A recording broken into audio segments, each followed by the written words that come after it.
Bonjour, je m'appelle Titiou Lecoq et je sors un livre qui s'intitule Honoré et moi, où je raconte mon obsession pour Honoré de Balzac et pourquoi c'était un type absolument formidable. Balzac et l'argent, c'est quand même toute une histoire. Balzac, c'est un gros flambeur. Alors, il aime l'argent, mais surtout il aime le dépenser et en dépenser, mais des tonnes.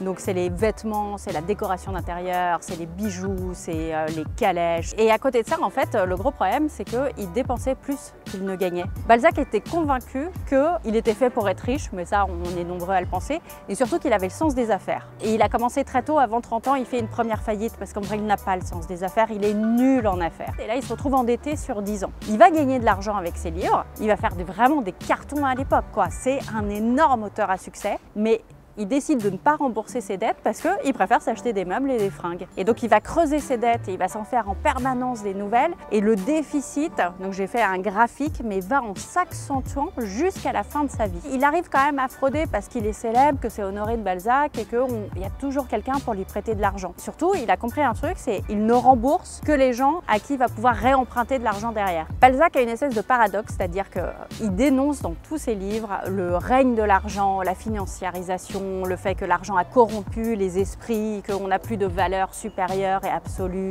Qu'il a un truc un peu paradoxal, mais pour lui, l'argent, c'est vraiment ce qui permet de s'acheter une vie de rêve. Et il y a un côté très artistique. Il veut que sa maison ressemble à une œuvre d'art, il veut vivre dans une œuvre d'art comme il écrit des œuvres d'art. Ce que Balzac raconte, ce n'est pas simplement l'argent, comme dans un roman picaresque où le héros se débat avec les galères de thunes. Il ne s'arrête pas au prix d'une paire de gants. Il se sert du système financier comme d'un élément romanesque. Il raconte l'argent virtuel, le système du crédit, de la spéculation, ce qui rend certains passages de ses œuvres plus difficiles d'accès pour les non-initiés.